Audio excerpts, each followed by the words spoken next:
Donc, bonjour à tous et un tout grand merci pour cette invitation de la part donc, du SPF Santé publique et également de la part de l'UGIB. Euh, donc, le mot rencontre infirmière pour nous prend vraiment tout son sens, le sens où donc, nous sommes l'Union professionnelle des infirmières en santé au travail et donc qu'il était extrêmement important de pouvoir vous rencontrer et vous faire part aussi de, de notre soutien à notre manière également pour toutes celles qui sont également directement au chevet du patient et nous donc plutôt au chevet des travailleurs dans cette logique de take care of care. Je vais essayer de faire passer les dias, excusez-moi, c'est un aléa du direct.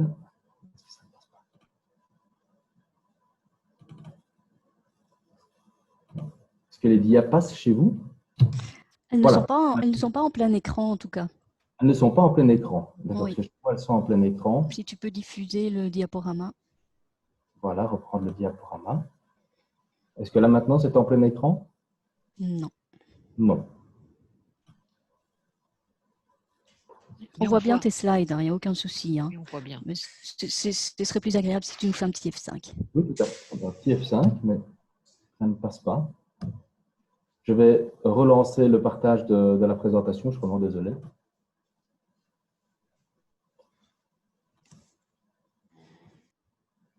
Et là, maintenant, ça passe? Là, non. Non plus. Je suis vraiment désolé. C'est pas grave. Hein. C'est pas grave.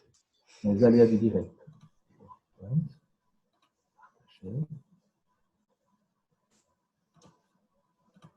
Voilà. On voit bien tes slides. Vous voyez les slides, mais vous ne les voyez pas en plein écran. Voilà, tu peux continuer. Bon, je vais continuer comme ça. Je suis vraiment désolé, mais on Pas de arrive souci. le souci. Donc, en termes de parcours, simplement, donc, comme l'a dit Madame Hong, donc je suis infirmier CIAMU de formation et au travers ici de mon parcours, donc j'ai eu l'occasion de travailler aux soins intensifs et aux urgences au 112 et également donc par la suite de me réorienter en matière de prévention en partant du principe que la personne ici devait également être prise en charge avant la survenue d'un accident afin d'éviter justement de développer les pathologies qui s'ensuivent. Et donc, j'ai suivi la formation de conseiller en prévention sécurité et d'infirmier hygiéniste. Et donc, actuellement, donc, je suis responsable d'un service interne de prévention et infirmier hygiéniste. L'idée ici, quand on m'a contacté au niveau du SPF, ce n'était pas, à la base, c'était de parler de la gestion des risques psychosociaux. Mais en 25 minutes, aborder uniquement ce thème et de uniquement vous présenter quels sont les différents outils aurait été totalement insuffisant et le risque était de uniquement mettre le doigt sur des problèmes sans réellement vous apporter des solutions. Et donc l'idée ici était plutôt de reprendre l'ensemble du concept de bien-être au travail au sens large afin de pouvoir vous guider pas à pas vers les différentes structures qui sont disponibles pour pouvoir vous apporter du soutien sur le terrain. L'idée ici, évidemment, est de ne pas se limiter uniquement à l'hôpital, mais également aux soins à domicile, aux autres structures de soins qui, elles aussi, entrent dans le cadre du bien-être au travail. Et donc, parler du bien-être au travail lorsqu'on est en pleine crise sanitaire, en pleine pandémie mondiale, c'est assez paradoxal. Et néanmoins, c'est vraiment un moment où on en a le plus besoin. Et donc, actuellement, malheureusement, on résume fort le problème au Covid et à l'épuisement professionnel. Mais à travers ici cette présentation, je vais essayer de montrer que ce n'est pas uniquement que ça. Et vous avez ici en dessous donc, toute une série de lettres, hein, CPPT, SIPP, SEPP, CHH, SDGR. C'est toutes des abréviations qui sont utilisées en matière de bien-être au travail. Et donc, l'idée, ça va être de vous les présenter pour qu'elles soient plus claires au terme de cette présentation. Et donc, je vais rentrer dans chacun des domaines du bien-être au travail. La crise sanitaire met en évidence et agit comme un miroir grossissant de problèmes qui étaient déjà préexistants dans notre secteur, que ce soit au niveau hospitalier ou extra-hospitalier, avec d'énormes difficultés. Et ces différentes phrases comme « mon travail est stressant »,« en ce moment, ce stress me suit à la maison »,« je suis en colère contre les différentes mesures qui sont prises, que ce soit au niveau de mon hôpital, au niveau du gouvernement, quoi que ce soit », je n'arrive plus à être le soignant que je voulais être lorsque j'ai entamé mes études d'infirmier. Toutes ces phrases-là, on les entendait déjà avant la crise et évidemment que cette pandémie mondiale va exacerber tous ces problèmes et tout ce mal-être. L'idée ici est donc, comme je vous l'ai dit, de ne pas se concentrer uniquement sur le bien-être au travail psychosocial, mais d'élargir le concept à l'ensemble des domaines du bien-être au travail. Et donc, le bien-être, au terme de la loi, est régi par la loi du 4 août 1996. Et cette loi du 4 août 1996 reprend une phrase assez importante qui est « L'employeur est responsable de l'approche planifiée et structurée de la prévention au moyen d'un système dynamique de gestion des risques ». Cette première phrase nous apprend déjà quelque chose d'important. L'employeur et donc les infirmiers indépendants, malheureusement, donc, sortent de ce cadre. Et donc, tout ce que je vais présenter par la suite, d'une certaine manière, concerne les infirmières indépendants, mais elles n'entrent pas dans cette structure-là et dans ces obligations-là, et donc elles doivent aller par elles-mêmes rechercher ces différentes structures. Et au moyen d'un système dynamique de gestion des risques, on va essayer de rendre ce terme-là un peu plus digeste. Alors, c'est quoi un système dynamique de gestion des risques? Tout simplement, donc, on voit le mot système, et donc on doit prendre les risques dans leur ensemble. Dynamique, on doit tenir compte de l'évolution des situations et particulièrement ici des risques émergents comme une pandémie mondiale qui va inévitablement avoir des impacts sur l'ensemble des aspects du bien-être au travail et les différents risques. Et donc les différents risques, ils sont structurés en 7 domaines. Premièrement, donc, la sécurité au travail. Et vous avez vu donc à chaque côté de chaque chaque texte ici, donc j'ai mis des monitorings. Et donc, on doit monitorer chacun de ces différents aspects du bien-être au travail. Donc, la sécurité au travail, la protection de la santé des travailleurs, la charge psychosociale, l'ergonomie, l'hygiène du travail qui reprend les contraintes physiques, chimiques et biologiques dont fait partie les agents pathogènes comme le Covid. L'embellissement des lieux de travail, l'environnement. Et donc, une fois que l'employeur a réalisé le monitoring de l'ensemble de ces différents domaines-là, il doit donc réaliser une analyse de risque complète, une analyse des différents postes de travail, une analyse des accidents du travail et traduire tout ça en plan d'action, dans un plan d'action global, mais également un plan d'action annuel que l'employeur va devoir suivre année après année en tenant compte de l'émergence de nouveaux risques. Il doit faire de la prévention primaire, donc éviter le dommage, limiter le dommage et limiter ici, donc, les conséquences ici de cet accident. On va avoir ici dans cette présentation, premièrement, donc une présentation des différents acteurs qui jouent un rôle ici dans le cadre du bien-être au travail. Et donc, j'ai essayé de vous faire parvenir systématiquement des ressources que vous allez pouvoir consulter à tête reposée par la suite. Et donc, par exemple, ici, donc, cette brochure qui a été produite par fedweb.belgium.be, que vous pouvez retrouver gratuitement et qui présente les différents acteurs du bien-être au travail, à la fois les acteurs au niveau psychosocial, au niveau de la santé, les autres ressources et au niveau de la sécurité. Parce que tous ces différents éléments sont interreliés autour du travailleur.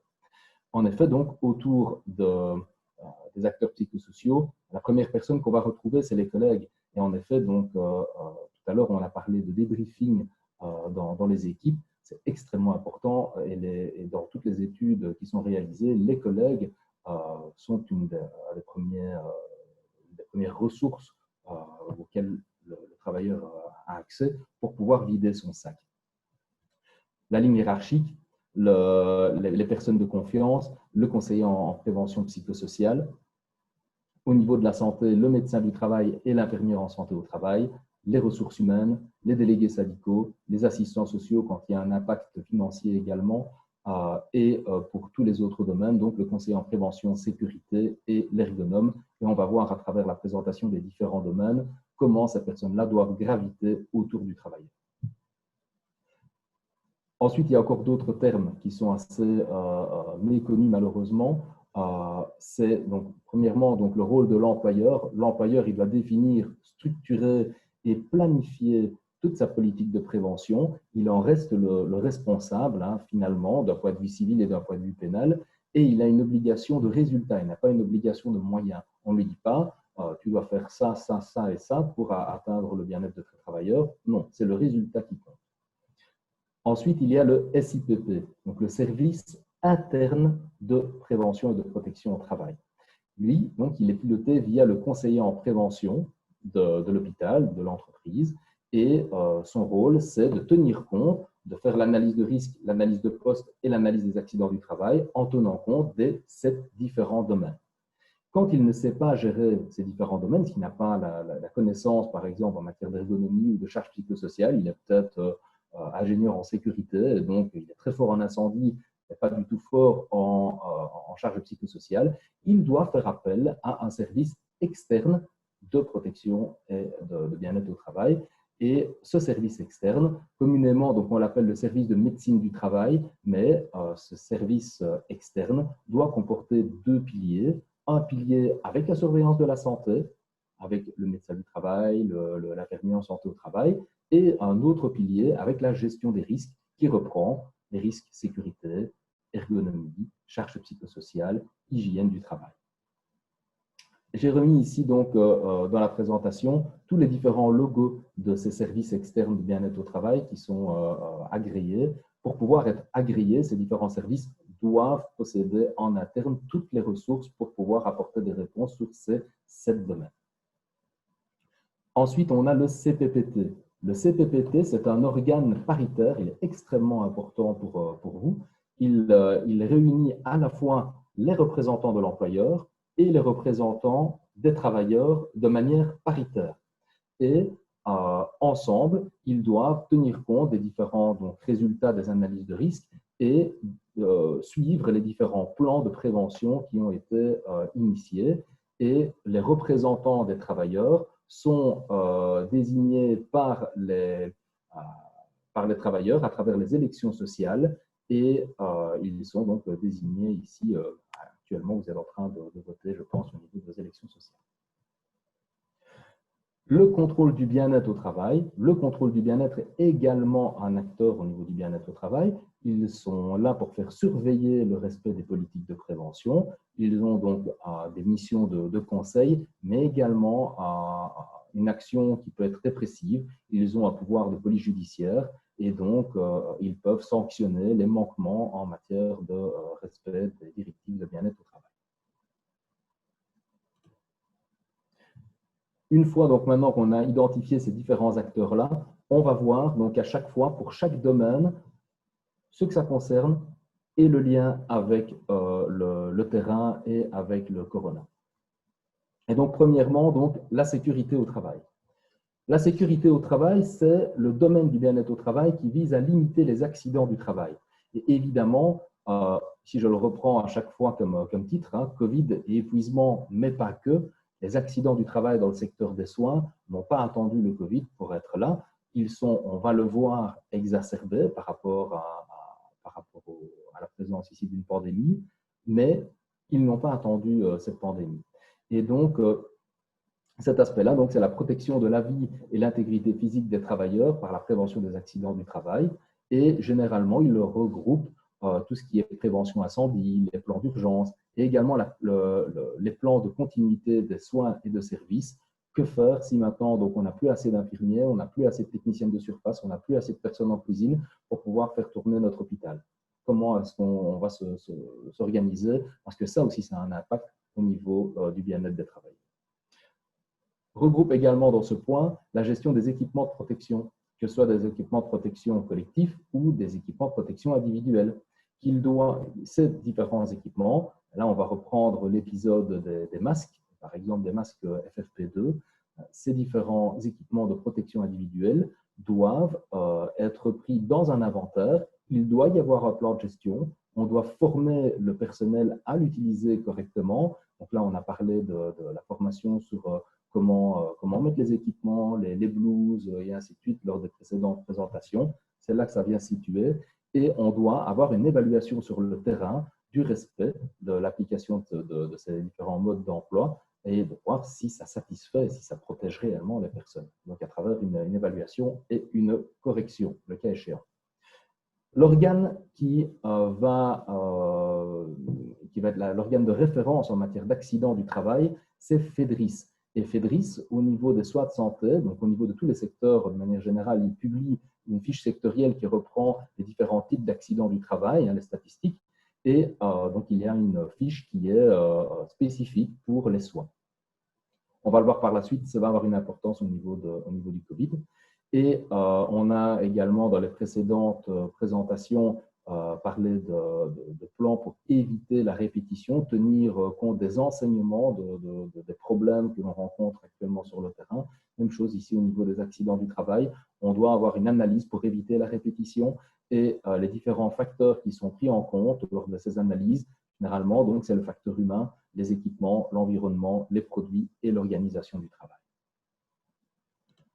Alors, cette dia, mais je vous avoue, ce n'est pas la plus jolie dia que j'ai pu réaliser depuis que je fais des PowerPoint. Elle est fort chargée, mais l'idée ici n'est absolument pas de la lire. L'idée est de vous montrer un point de repère pour que vous puissiez avoir des réponses par rapport au lien entre Covid et accident du travail. En effet, donc sur le site de FEDRIS, en tapant Covid, vous allez tomber ici sur cette fac qui permet justement d'avoir des réponses aux questions que vous vous posez lorsque vous dites, tiens, est-ce que l'exposition au Covid-19 peut être pris comme maladie professionnelle ou comme accident du travail? Et donc, sur ce site, vous allez retrouver ici toutes les différentes questions que vous pouvez vous poser avec les différentes réponses. Donc, si vous êtes concerné par ce point-là, tout se retrouve à ce niveau-là. On l'a dit, les accidents du travail n'ont pas attendu la pandémie. Néanmoins, la charge psychosociale a inévitablement un impact au niveau de la survenue d'un accident du travail.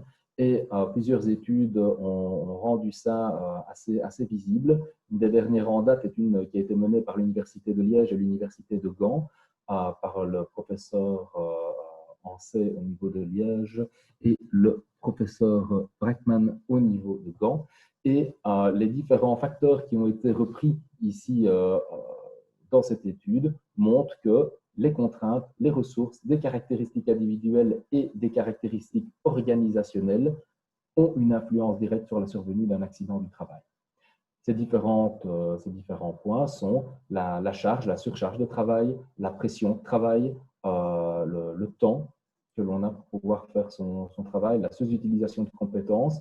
Donc tout ça, on en a reparlé déjà sur l'impact au niveau de survenue de maladies comme le burn-out, mais également sur la survenue directe d'un accident du travail, d'une chute, par exemple, ou d'une piqûre accidentelle. Le temps de travail et l'ancienneté a également un impact. Et donc là, ici, on a en tête directement les intérimaires et les étudiants qui viennent apporter du renfort, qui ne connaissent pas nécessairement l'unité et qui sont dès lors directement surexposés au risque d'accident du travail. On a également donc, comme caractéristique individuelle le stress, l'anxiété, la démotivation, parce qu'on n'en peut plus, et le climat de sécurité au travail.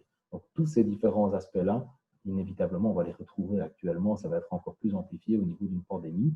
Le résultat de ces différentes, les résultats ici de cette étude, vous pouvez le retrouver sur un site qui est extrêmement bien fait. C'est le site, donc à partir du site du SPF Emploi, vous allez retrouver donc le site du BESWIC, c'est le centre de connaissances belge sur le bien-être au travail. Et à l'intérieur, donc, il y a toute une série de boîtes à outils par rapport aux différents risques professionnels, reprenant à la fois les risques psychosociaux, mais également le risque de contact avec les agents biologiques et ainsi de suite. Donc ça, c'est vraiment une belle référence en matière de bien-être au travail. La protection de la santé des travailleurs.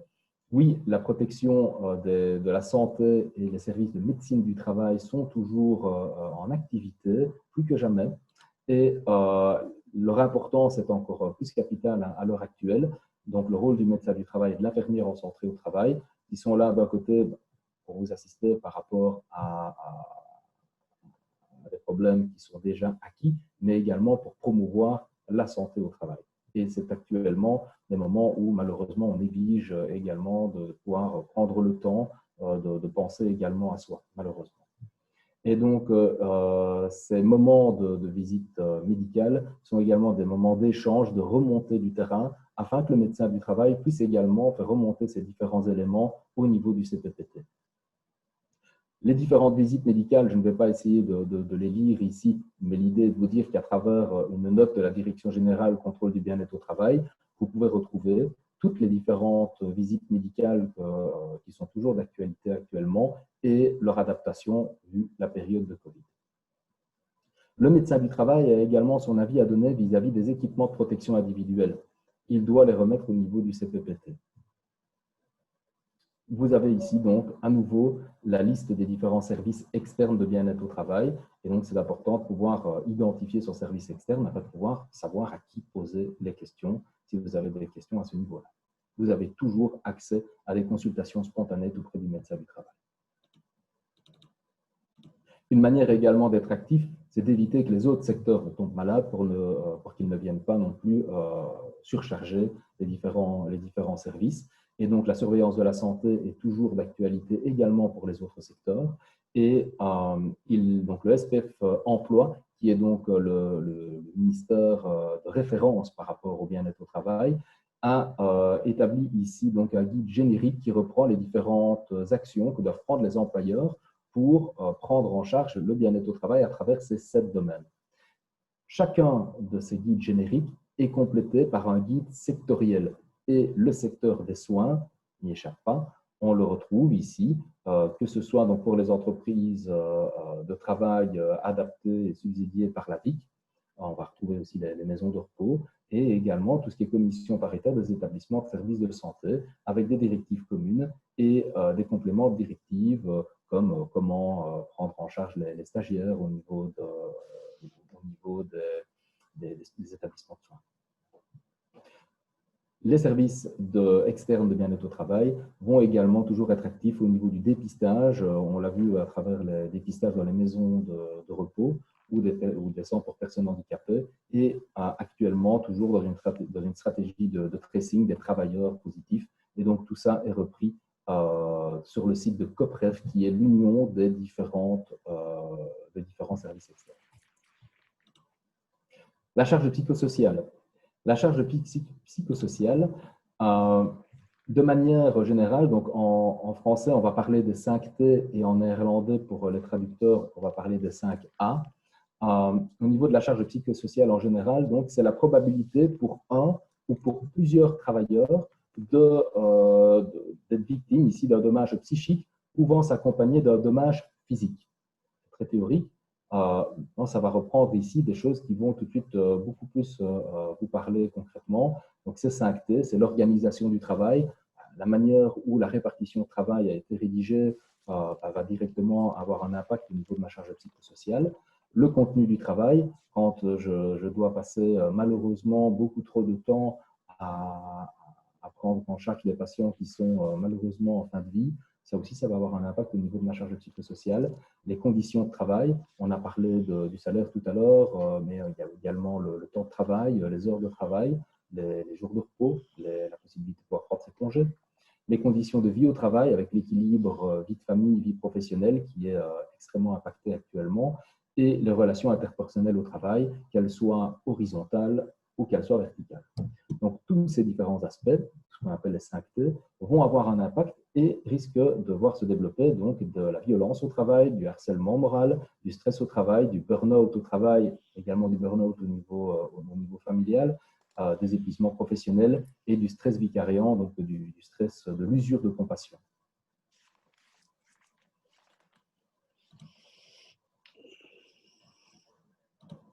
À ce niveau-là, donc, la charge, au niveau de la charge psychosociale, pour pouvoir vous apporter du support, les personnes que vous devez pouvoir identifier au sein de votre institution, c'est donc le conseiller en prévention psychosociale qui va se retrouver soit en interne, si le service interne a intégré cette compétence-là, ou sinon obligatoirement via un service externe de bien-être au travail. Donc, quel que soit votre employeur, vous devez pouvoir avoir accès au conseiller en prévention en charge psychosociale. Et également aux médecins du travail. Ces deux personnes-là sont vraiment les deux personnes les clés au niveau de la prise en charge des problèmes psychosociaux. Que ce soit au niveau de la prévention collective pour l'ensemble d'une équipe, l'ensemble d'une profession, d'une fonction dans un hôpital, mais également au niveau individuel, que ce soit en matière de prévention ou que ce soit pour gérer des plaintes qui sont déjà avérées. Et donc, au sein de l'organisation, vous allez avoir comme source de soutien les collègues, les membres de la ligne hiérarchique, les personnes de confiance, les conseillers en prévention aspects psychosociaux, médecins du travail et également le syndicat. Et à l'extérieur de l'entreprise, donc le contrôle du bien-être au travail, l'auditorat du travail pour la gestion des plaintes, les différents experts au sein des services externes, mais également des experts, des psychologues qui sont spécialisés à ce niveau, et les différentes cliniques du stress, les mutuelles, le médecin de famille. Et donc, à ce niveau-là, vous disposez ici de ces soutiens-là de manière générale par rapport à la prévention des risques psychosociaux. Vis-à-vis de la charge psychosociale spécifique à la personne, je vous invite à vous rendre aussi sur la page du SPF Santé publique qui reprend l'ensemble des différents outils mis à votre disposition pour pouvoir faire appel à l'aide, pour pouvoir avoir un soutien, que ce soit via les psychosocial managers ou d'autres outils. Et à l'échelle des régions, que ce soit à la région flamande, il y a également ce service au niveau de Bruxelles et au niveau de la VIC, vous avez la possibilité de pouvoir faire appel à des intervenants pour vous aider et ne pas rester seul à ce niveau-là. L'ergonomie. L'ergonomie, ce n'est pas pour rien que c'est une des principales causes d'accidents du travail. Tout ce qui est troubles musculo-squelettiques, mauvaise posture, chute, tout ça en fait partie. Et ça a inévitablement un impact sur la charge de travail. Il y a directement un impact de la charge de travail et de la pression de travail. Et ça a également un impact au niveau de la charge psychosociale. Ici, donc, sur cette photo, je suis vraiment désolé que vous ne puissiez pas la voir en plein écran, mais on voit une technicienne de surface qui est dans une chambre, dans un isolement Covid, avec des équipements de protection individuelle qu'elle n'a pas l'habitude de porter. Je me demande aussi, tiens, est-ce qu'elle a eu également à son niveau une formation pour le port des équipements de protection individuelle? Et néanmoins, ici, on voit qu'elle prend des postures de travail qui sont extrêmement contraignantes et qui va finalement l'user prématurément et qui va l'amener à développer des troubles musculo-squelettiques assez impressionnants. Ici, donc sur cette photo, on voit un patient ici visiblement avec un BMI en excès de poids, qui est en difficulté et qui doit être manipulé ici par plusieurs personnes qui, elles également, vont devoir prendre des postures extrêmement contraignantes avec des équipements de protection individuelle et donc qui vont également faire souffrir leur dos. Et donc, au-delà de ces différentes photos, il y a d'autres contraintes qui sont d'ordre organisationnel, comme le shift, le fait de travailler de jour ou de nuit, de faire du travail posté, la répartition de travail, l'accessibilité à l'équipement. Quand on est dans une salle de réveil qui a été adaptée pour pouvoir mettre des lits de soins intensifs, est-ce que j'ai un rollboard, est-ce que j'ai un ballon, est-ce que j'ai de quoi pouvoir mobiliser mes patients pour l'interrogation. L'organisation de l'espace, quand je mets 4 lits à la place de 2, inévitablement, autour de ces lits, j'ai moins d'espace pour circuler et donc je risque de me blesser et je vais prendre des postures qui sont inadaptées. Au niveau des équipements, même chose, manuel, que ce soit de l'équipement manuel, donc les rollboards, les équipements motorisés pour lever les patients, ne serait-ce que l'utilisation des lits, des fauteuils, et en particulier donc, chez des personnes qui viennent donner un coup de main dans l'unité et qui ne connaissent pas nécessairement comment fonctionnent ces différents équipements. En soins intensifs ou aux urgences ou soit à domicile, il suffit de se rendre compte que ne serait-ce que la manière de compter jusqu'à 3 quand on doit lever un patient va tout de suite, en fonction du collègue qui est en face de nous, s'il a l'habitude de compter avec nous jusqu'à 3 pour remonter son patient, en fin de journée, on va avoir oui ou non mal au dos. C'est une évidence. Ensuite, donc l'hygiène du travail, donc c'est le dernier aspect du bien-être au travail que je vais réaborder avec vous. Et l'hygiène du travail, ce qu'on appelle l'hygiène du travail, c'est les différentes contraintes physiques, chimiques et biologiques. Et donc, dans les contraintes physiques, premièrement, et la liste n'est pas exhaustive ici, j'ai pris les principales. C'est tout d'abord les ambiances thermiques. Et donc, dans les ambiances thermiques, ici sur la photo, on voit un hôpital de campagne, ou alors on peut imaginer une unité de testing en plein air. Alors, en été, quand il fait bon, ça va. Quand il fait extrêmement chaud en dessous des équipements de protection tels que ceux-là, c'est extrêmement difficile de tenir avec ce genre d'équipement. Et donc, on n'a absolument pas un confort thermique, ni pour le chaud, ni pour le froid, là maintenant en hiver. Et quand on travaille également dans certaines unités surchauffées, où je vais prendre l'exemple également des maisons de repos, c'est extrêmement compliqué d'avoir un confort thermique. Et ça aussi, ça a un impact sur la vigilance, sur la survenue d'un accident du travail, sur le bien-être également psychosocial. La luminosité, le fait de ne pas voir la lumière du jour et d'être à longueur de journée exposé à des lumières artificielles a également un impact au niveau du bien-être au travail. Le bruit, et particulièrement le bruit des monitos, des alarmes des monitos que l'on entend quand on rentre chez soi. Ça aussi, ça fait partie du bien-être au travail et ça a un impact au niveau des accidents du travail, des accidents sur le chemin du travail parce qu'on ressasse toute la journée dans sa tête, on n'est pas attentif et on fait un accident, et également sur le risque de survenue d'un accident.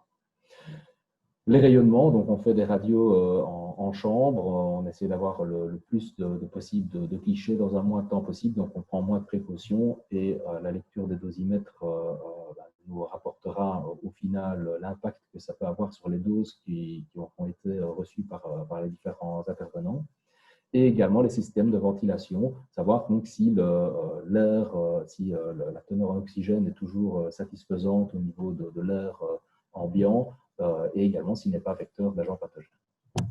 Au niveau chimique, le premier produit chimique que l'on va manipuler quotidiennement, ça va être le savon, et donc l'apparition ici de dermatoses, de crevasses qui font extrêmement mal, alors que l'on sait que l'hygiène des mains est un des facteurs clés en matière de gestion, du contrôle des infections pour les patients. C'est important également d'avoir à disposition de quoi protéger nos mains pour éviter donc, ces crevasses et ne pas non plus limiter donc, le lavage des mains.